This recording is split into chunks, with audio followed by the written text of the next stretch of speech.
variables this week. So what does it have to do with probability and what does it actually mean? So I'm going to start by reviewing some events that this is quite familiar, hopefully, for you guys. We've tossed so many dice until now. We have flipped so many coins.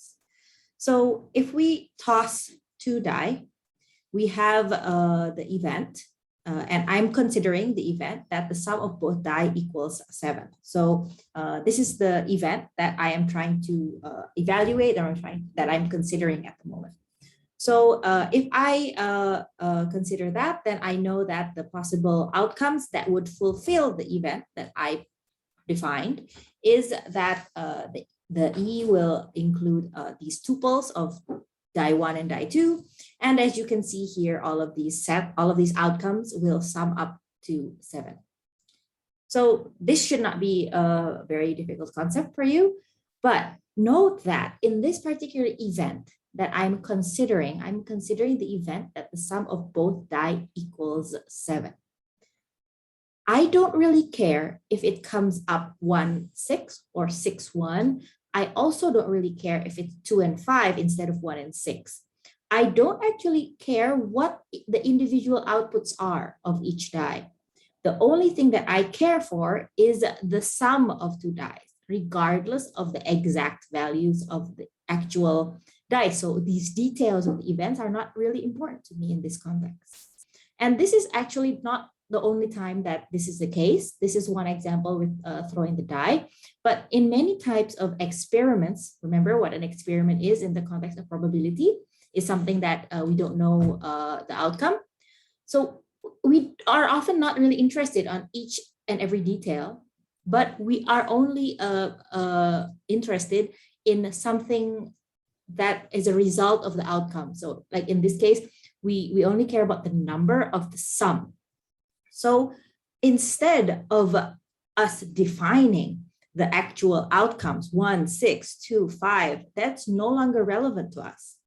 Instead, we could use random variables, which is a function. So here you can see that the notation is indeed a function x is a random variable. X is a function that assigns a number to each outcome of an experiment. So instead of determining every single outcome, I'm going to assign a number to every single experiment. And this gives us the power of abstraction. I no longer need to consider exactly what the details of the events are, but each event that could happen, I give a certain number. So basically when I have a sample space, for example, here, this is my sample space. I have all of these possible outcomes, or here I have the outcome 1, 6, here I have the outcome 2, 5, and so forth. And instead of using the exact outcome as it is 1 and 6, 2 and 5, instead of that, why don't I just use a certain number? I can map it to have a certain value on the real number line. It's a real number. That's why we use R here. As an example, so say I have 3 coins, second example. I have 3 coins, which can come up as heads or tails. Here I denote heads as 1 and tail as 0. What are all of the possible outcomes? So as you know, we could write everything down, or we could also use permutation and combination rules in order to determine how many possible outcomes I have. But as we mentioned before, I'm not really interested if it comes up 001 or 010. I don't really care. What I care is how many times the heads comes up, or how many times a number 1 comes up in that tuple.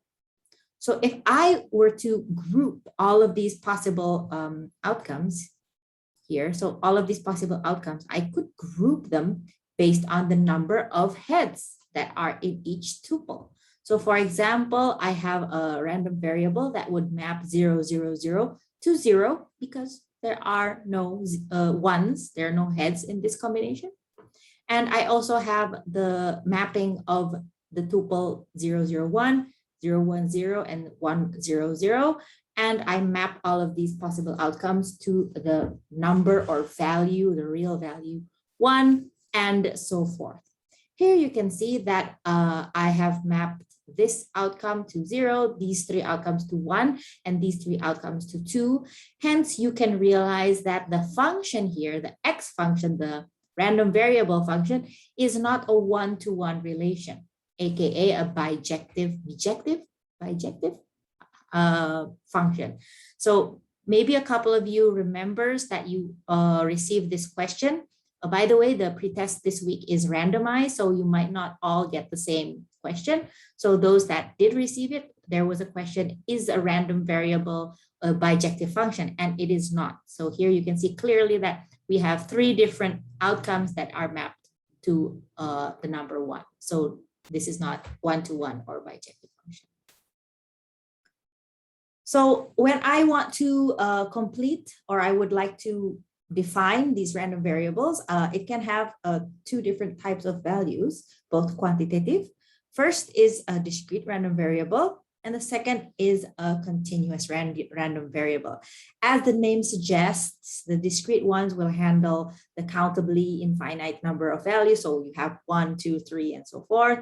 And the continuous random variables will take into account the infinite or the continuous values. Once again, as one student once described to me, and I find hilarious, but also very accurate, this is the discrete random variables, and this is the continuous random values. Okay.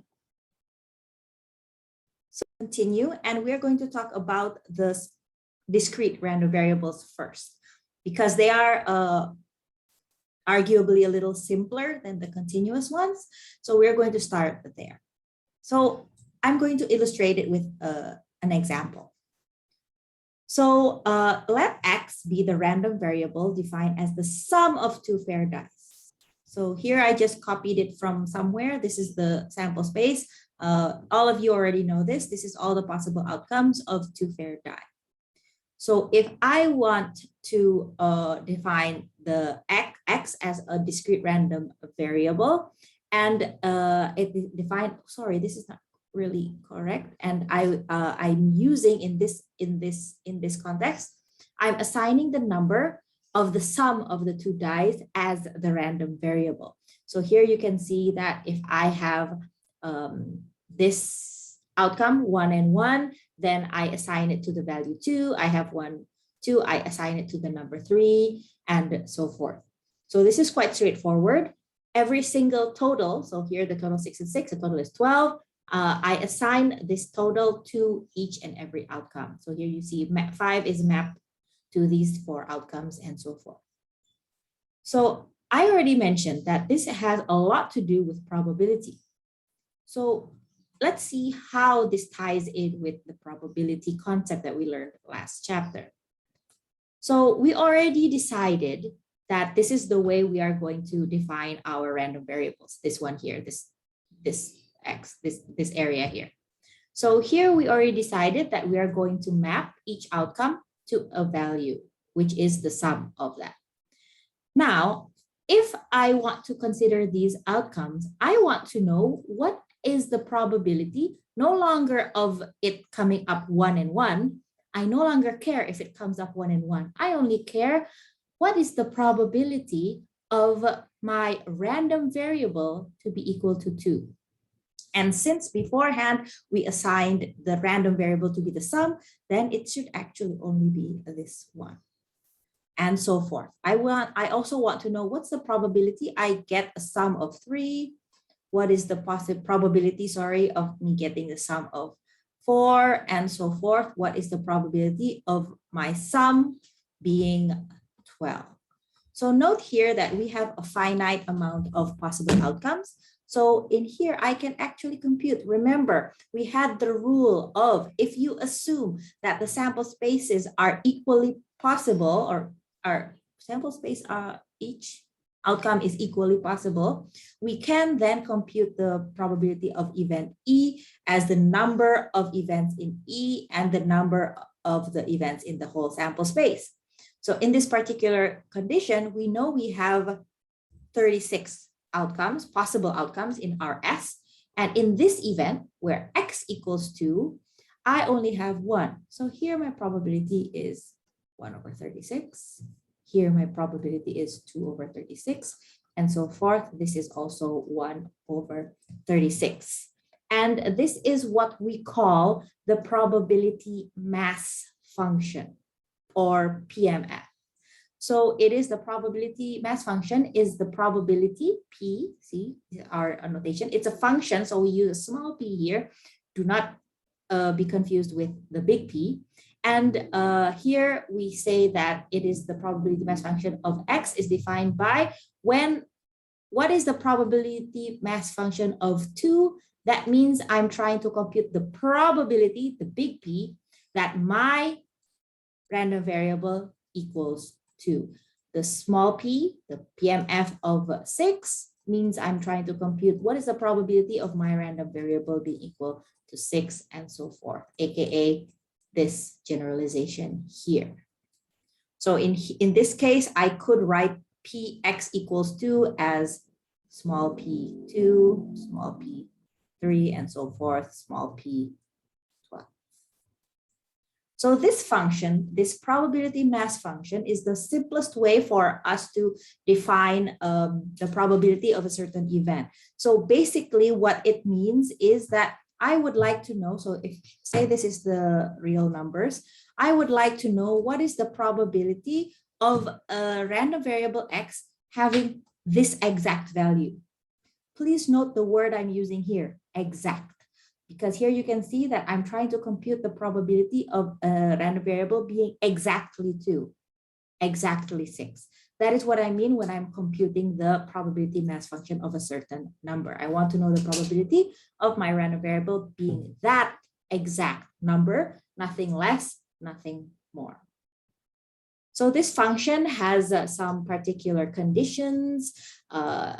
It's not that complicated. It still follows the same rules that we already covered in the axioms of probability. So since X, or my big X, must assume one of the values of a certain real number, then I also know, sorry, this must be a typo, that since it is a probability, note here that small p is a probability, small p2 is the probability of X equals 2, and we already defined that a probability can only be valued between 0 and 1, and thus the PMF as well can only be between 0 and 1. And each probability here should be equals to, larger than 0 for all of the values that are actually considered. So, so in this case, it can only start from 2. And for the values that are not considered, for all other values of X, then it must possibly be, there's no other way except being 0. The set of values that are considered can be finite or countably infinite because they are discrete values, and the following property must hold. In other words, the sum of all of the possible values, sorry, this should be a small p, finding many errors here, should be a small p. So the sum of all of the probability mass functions must be summed up into 1. This is the description or the derivation of that last point that I wrote here. Okay, so here we have an example. So consider a random variable X that is equal to 1, 2, or 3. Here we're not really describing any real events. We already know arbitrarily that my random variable X is equal to 1, 2, or 3. I know that it's possible to have a value of 1, possible to have a value of 2, and possible to have a value of 3. And suppose we are given the PMF of X as follows. So the probability of X being 1, aka PMF small p, the probability and PMF equals 1, then it's half, 1 over 2, and this is 1/3, and this is 1/6. Thus, I can also write my PMF as follows. There are a couple of ways that I can write it down. So first, I can write it down as a table, which is sometimes done if you have these discrete values, and you only know that okay, this X, the probability is half, this X, the probability is 1/3, and so forth. Note that the sum here equals 1. Next, the PX, the PX can also be described as a graph. So you can also show the graph that X is 1, it's mapped to the probability, 2, it's mapped to the probability, and so forth.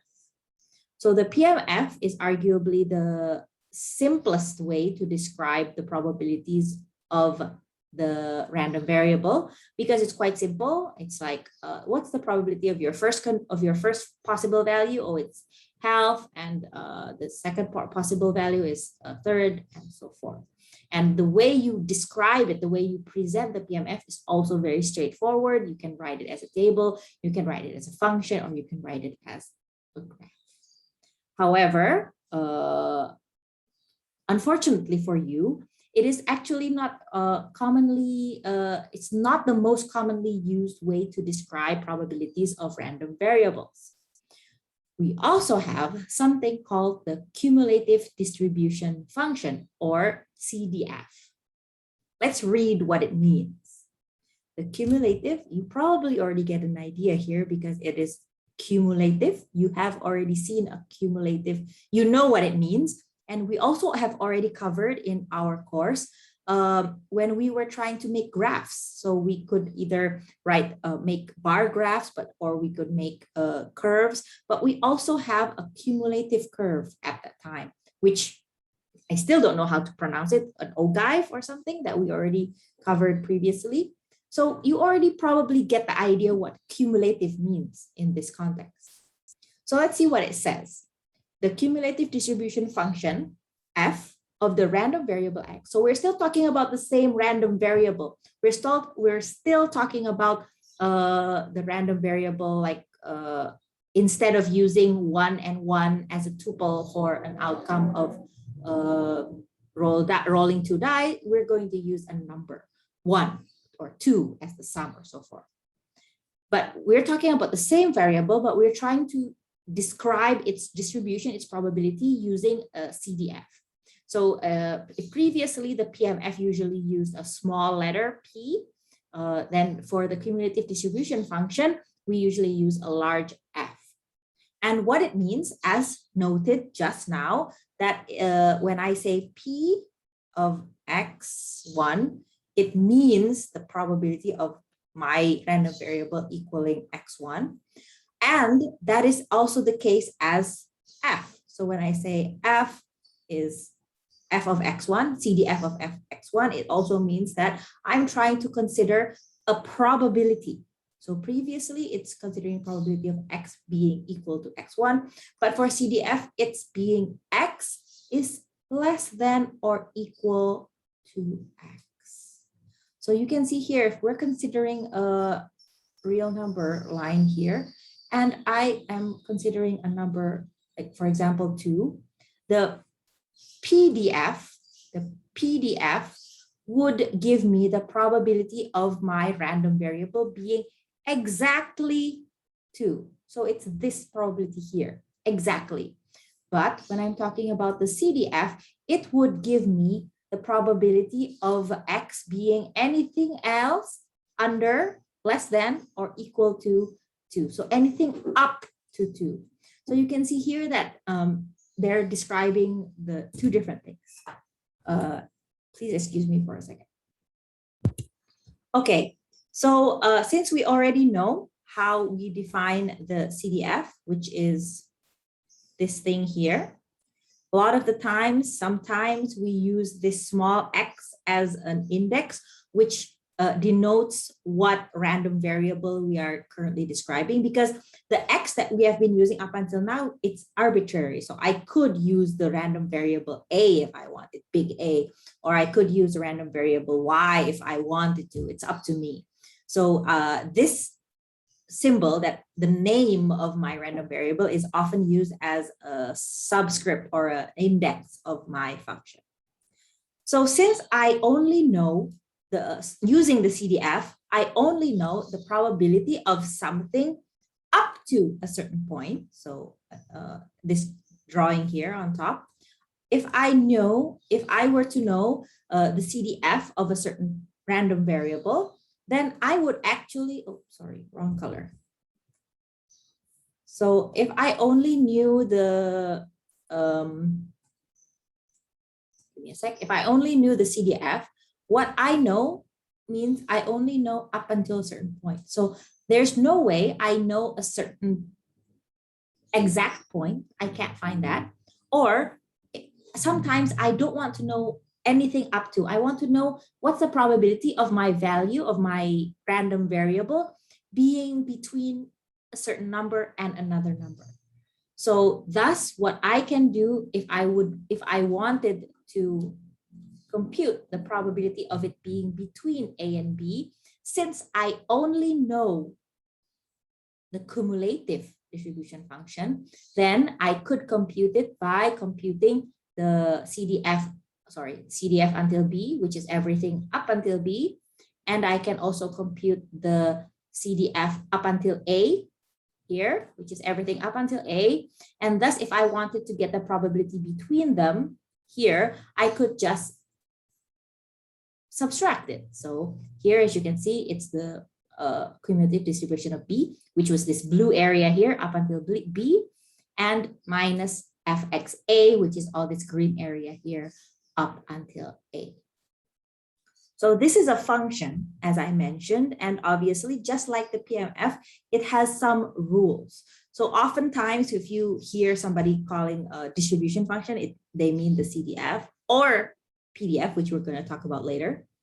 But there are some basic properties of CDF as follows.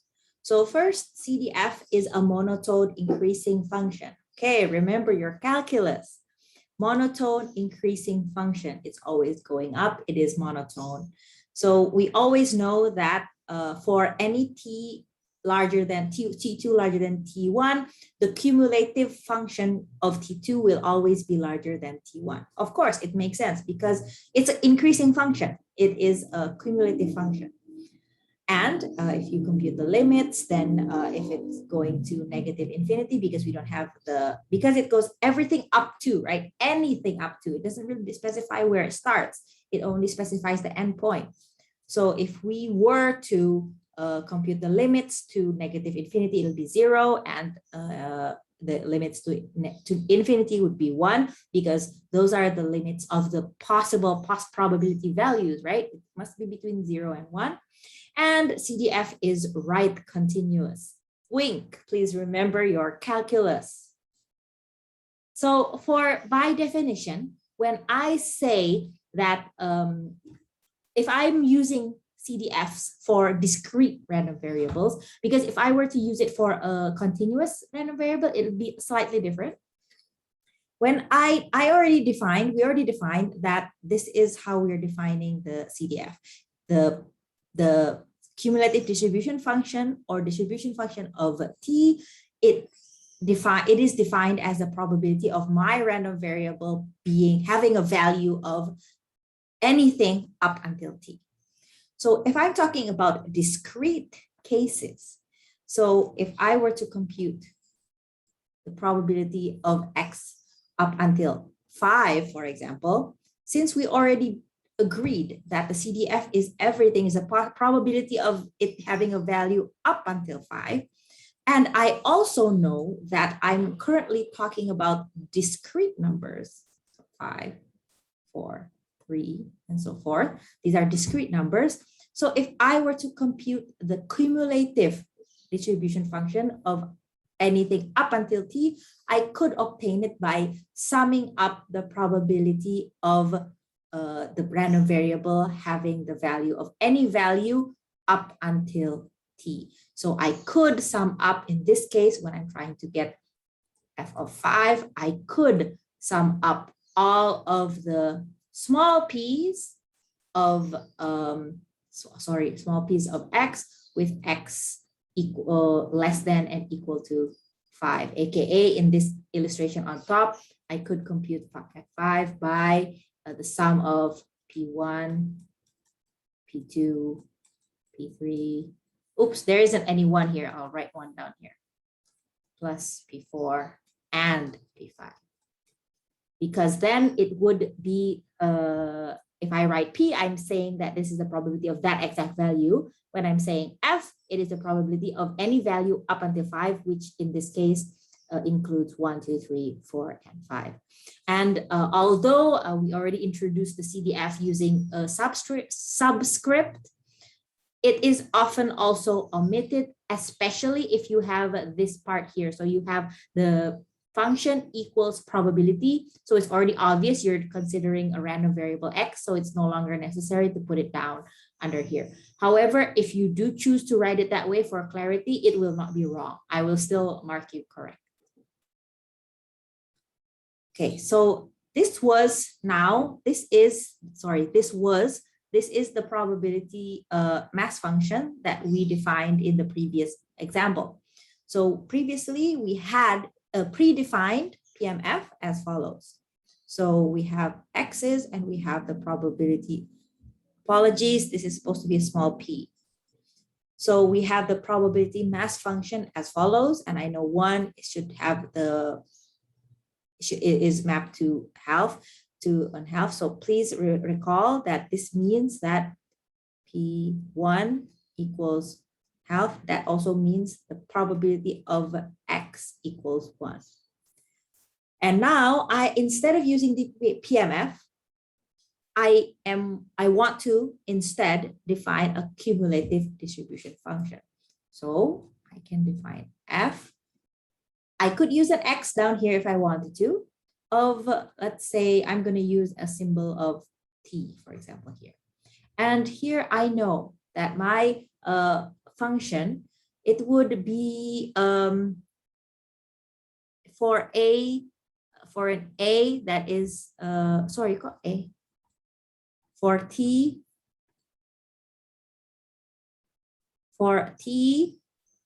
equals, I'm going to write equals for now, okay?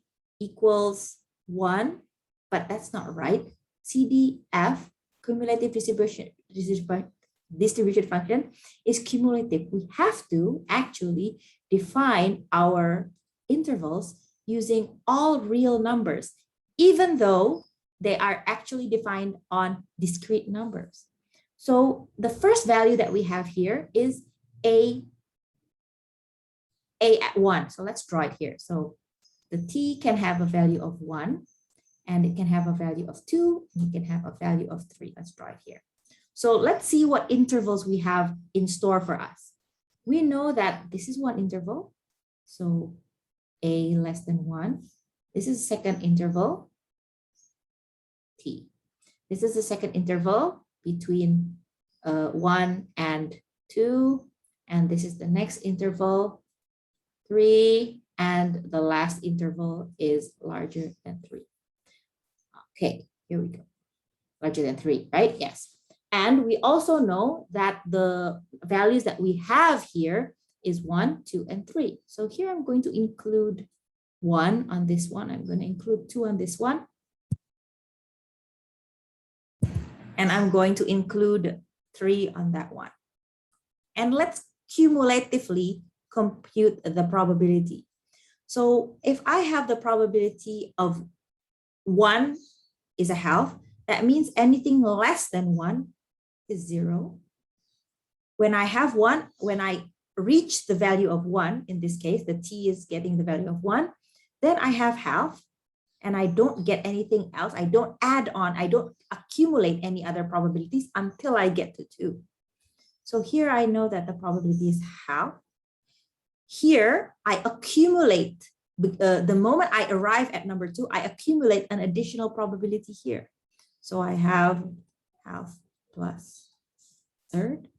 And finally, I have a half and a third and a sixth when I arrive at 3. Is that right? Yes, that's right. And here we can see that this is a criteria of the cumulative distribution function. It must be defined on a real values, on real values. You cannot use the discrete integers. You cannot use the discrete integers. You have to use real numbers. And although X is discrete, the CDF must always be defined on real values, which is not the case for PMF, which PMF can be defined on on integers, 1, 2, 3, the discrete integers, but the CDF cannot be. And if I were to draw that, then I could also draw this as this is FT or FA, this is T, and this is 1, this is 2, this is 3. And you know that here I would have half, and then I would have next, and then I would have 1 here, and that would be the graph of the CDF. Oops. Actually, I don't think that's correct. Actually, what I believe is that the change, I think, is abrupt, right?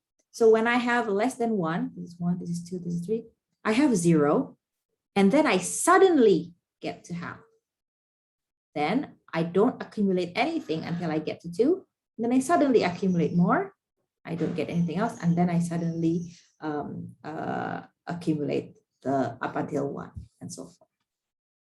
Please check on your module, because I don't have it right here. I don't have the key on my slides that I'm using to teach today, but there should be a complete solution on the slides that I published on Scale. So please check that out. I think this is the correct way to write it.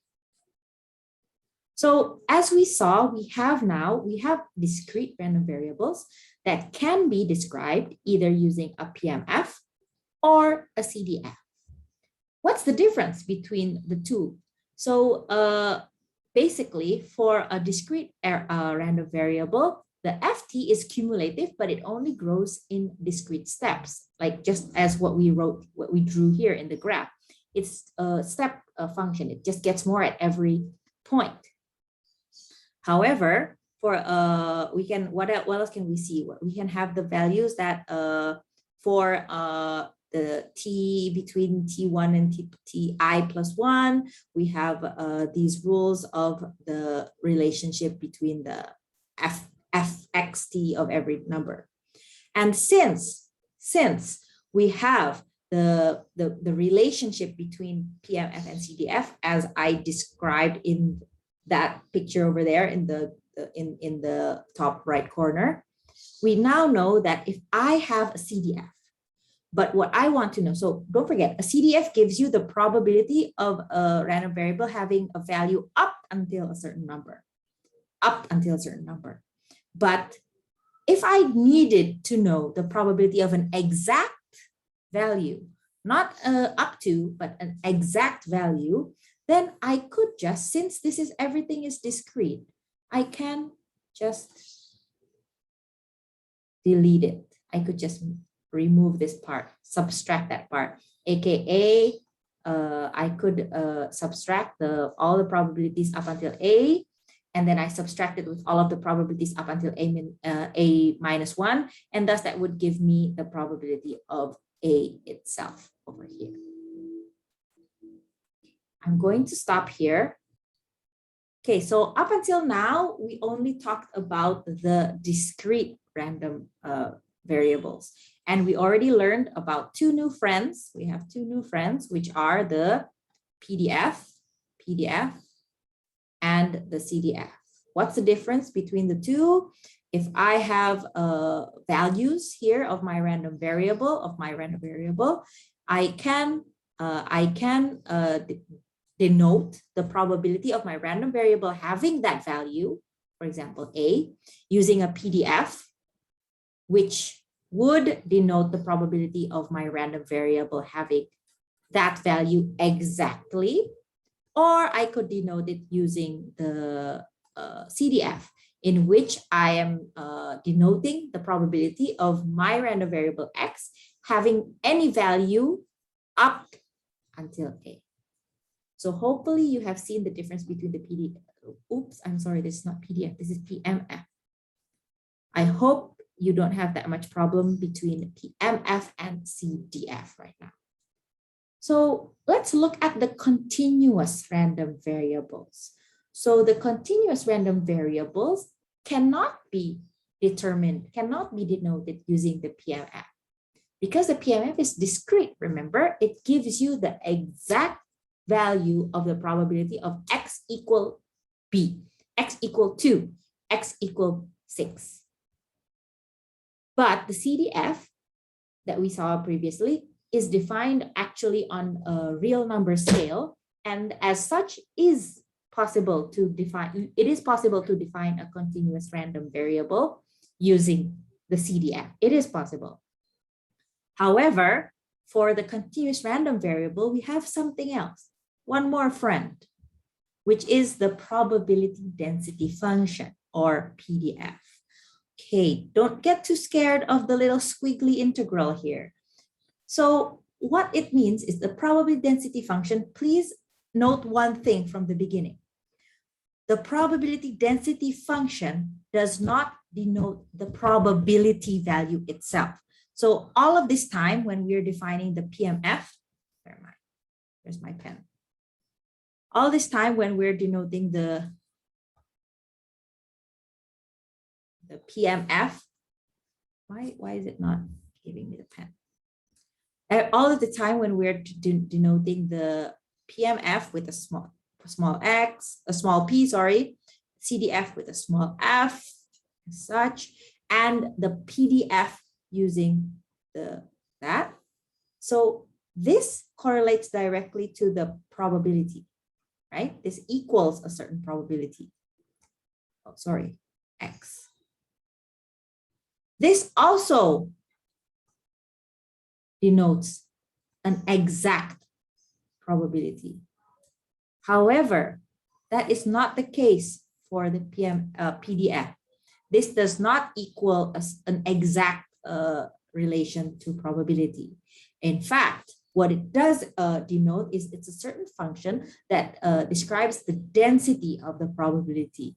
So here you can see that if I have, if I wanted to compute the probability of my random variable X being in a certain interval, I want to know if it falls between the interval of 2 and 4, if it falls into the interval of 6 and 7, if it falls into the interval of 10 and 12 or 10 and 20, I could compute it using my probability density function integrated over that range. So if I wanted to know the probability of my X being between 2 and 4, then I could integrate the PDF between 2 and 4. That's what we're talking about. And since, please recall that X that we're talking about here is a continuous random variable. So not only is it going to be a sum of the of 1, 2, 3, 4. So between 2 and 4, it's not as simple as computing, oh, then if I want to know the probability of X being between 2 and 4, I can just sum up the probabilities of 2, and then the probability of 3, and then the probability of 4. You might think of it simply like that. But remember that X is continuous. So if you wanted to actually compute the probability between 2 and 4, you would then have to sum up 2, 2.1, 2.2, and so forth, 3.1, so forth, 3.9 and 4. But wait, this is not the smallest unit. We also have 2.11, 2.12, and so forth. This is why we use the integral in this case, because remember the integral is a sum of a series, right? So you might remember Taylor series and so forth. And this integral is summing up all of these probabilities, all of them together using this integral. So the probability that the random variable X will be in the interval B, interval V here, can be computed by taking the integral of PDF fx over B. So if I wanted to write it easily, so here we're always saying interval B, but as you know, it is quite easy to define an interval using their limits. So instead of just saying interval B, I'm giving a name, I could instead just compute, okay, I have B between a certain value A and B, for example, 2 and 5 or so forth. Then I can compute the probability within a range of A and B. So the probability of X equaling any number between small a and small b can be computed with this integral.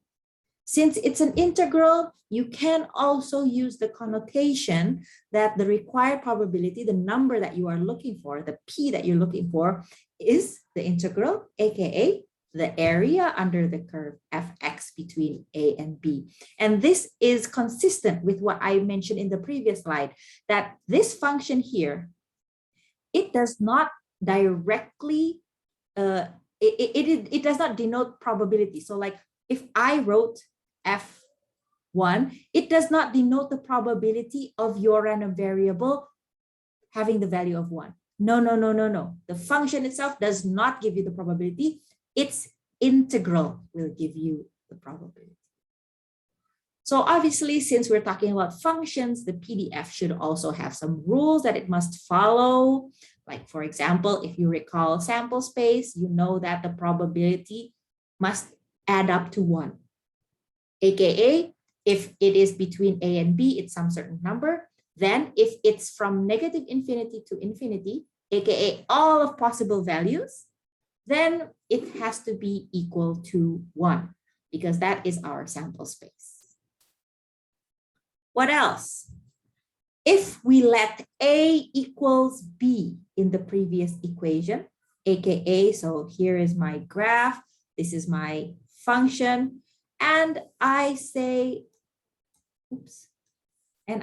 give me so instead of the probability of X being between A and B, I want to know the probability of X being between A and A, aka the possibility of it having that exact value of A. Following the rule of integration, what is the area of the curve at one line of this? So if it's between this and that, it's quite obvious this is the area under the curve, right? But if it's at one certain point, there is no area under the curve. So in this case, the probability of a certain value being exactly a certain number is always equal to 0. So this is the assumption that since we're talking about a continuous random variable, it is impossible for us to accurately predict what is the probability of that random variable having that exact number. It is not possible. So at a particular point, the probability is always 0. We can only estimate, or we can only denote or express the probability in ranges. And since the probability at an exact point is 0, it does not matter if I am computing A, X, B, if I'm computing A equals X, B, if I'm computing A less than X and less than equal to B. It doesn't matter if I put the less than and equals at any point. This is going to equal the same thing. Doesn't matter if I use equals or I don't. Okay, same as all of the previous rules, the function itself, the PDF function itself, the F itself must hold for a valid PDF.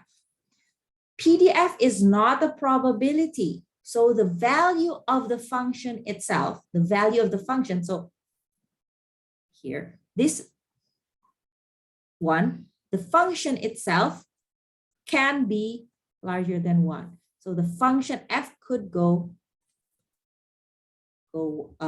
larger than 1. However, when you're talking about the probability, aka the area under the curve, for each particular case, it must follow between 0 and 1 here. So the probability, which is the integral between 1 and 0, between any A and B, any limits A and B must be between 0 and 1. However, the function itself, it does not have to be under 1. It does, however, have to be positive. It has to be a positive function. It must be larger and equal to 0, and it must be valid on every real on the range of any real value. And here you have the previously presented notion that the sum of everything, of all possible possibilities, must be equal to 1. So now that we have 3 friends, we have PMF, we have CDF, and we have PDF. Let's look at the relationship between CDF and PDF. Once again, don't forget that when we're talking about discrete random variables, I can use either PMF or CDF. This is for the discrete ones. But when I'm talking about the continuous one, I can use these ones only. Okay, and the PMF will give me the probability of a certain value exactly. CDF will give me the possibility of anything up to a certain value, and PDF will give me the probability between A and B, or a range between two random numbers or values. And since we know the relation between CDF and PDF, obviously we know that since when we were talking about that, if I'm talking about the CDF, it's from negative infinity to A, because it doesn't have a left limit, right? It only has up to. So I could write the probability in terms of PDF using both the left and right ends of the interval, but our left end is negative infinity because we don't have an explicit number. And thus, we can have the relationship between CDF and PDF as follows. We can have the integral from negative infinity to A of the PDF equals CDF. And what's the opposite of integrals? Derivatives. So I could take the derivative of the CDF to obtain the PDF. Okay, short pause. Example. Okay, so let's read this equation together. Okay, we have our function here, and note that it's using a small f. That means this is a PDF, which is also written in the question.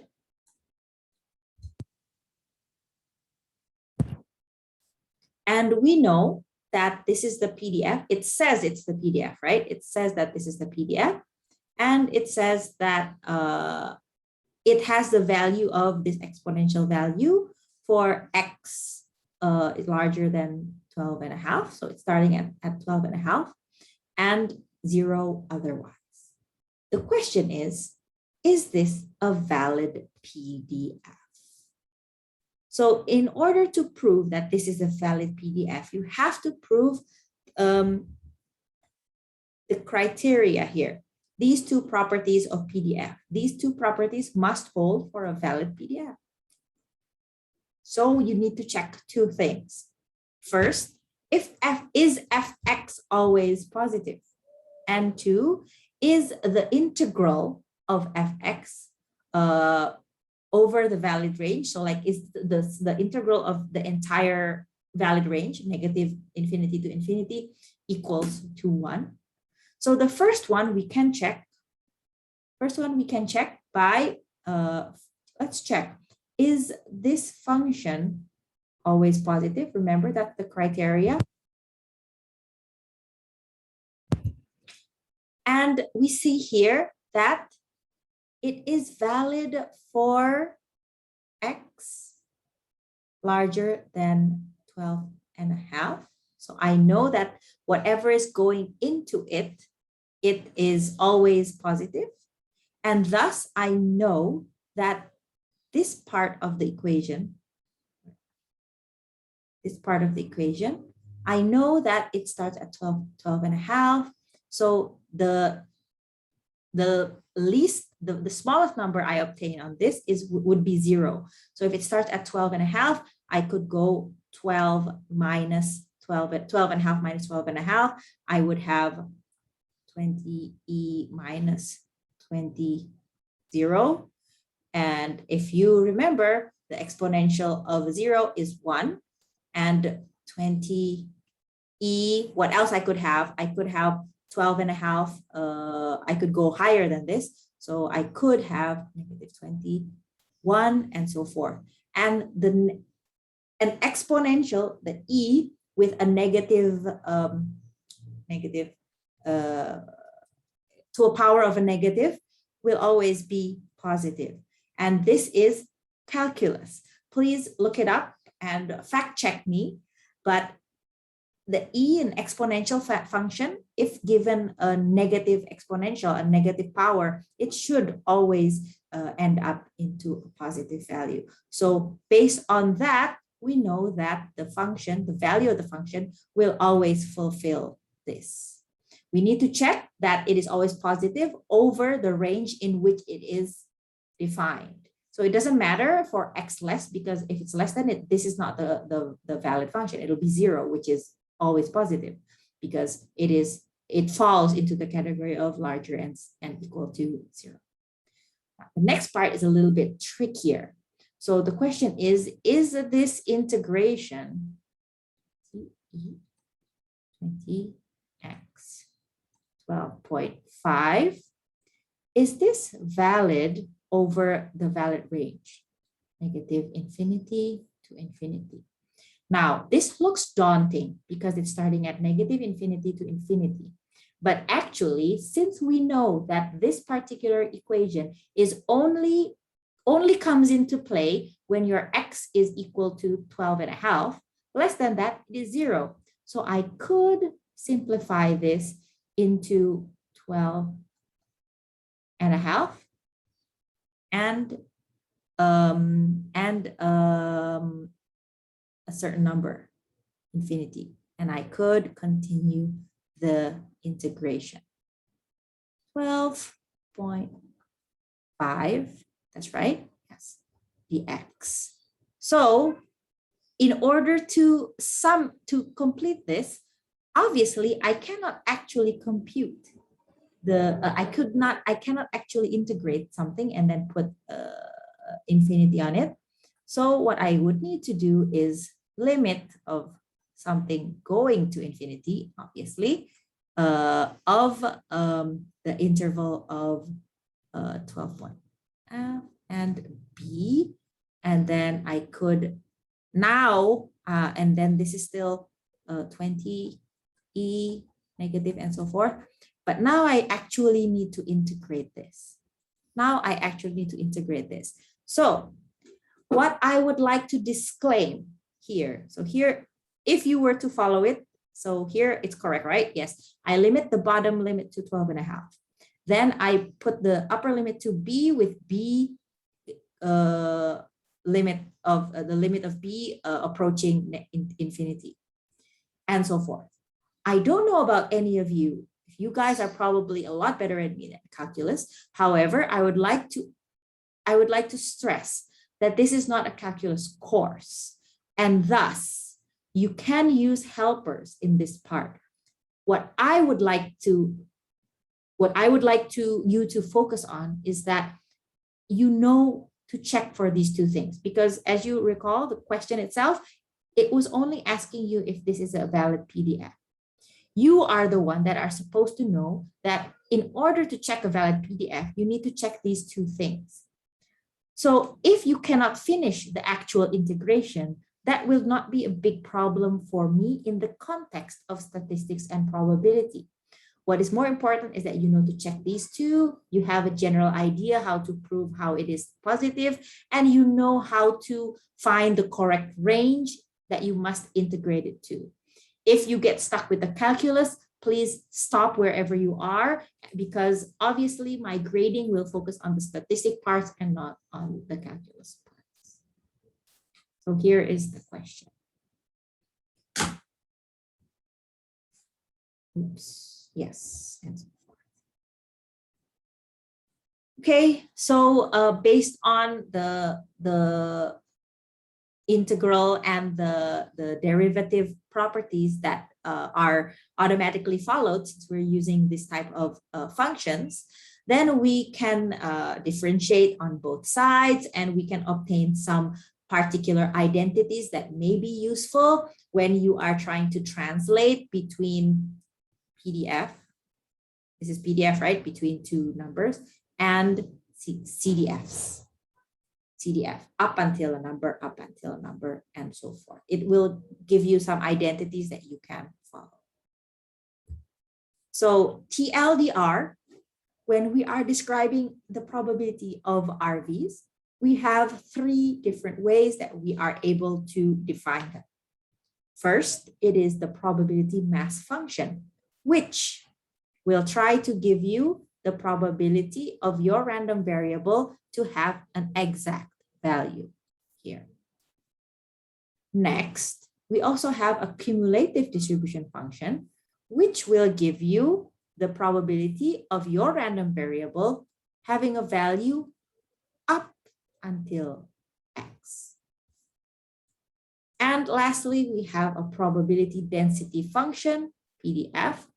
The function itself is not the probability, but the integral is the probability, which will try to give you the probabilities between a certain range. See, so here, these are the two different things. Please recall that these two can be used for the discrete ones, and these two can be used for the continuous ones. Oops. Where's my mouse? Okay, I'm gonna pause.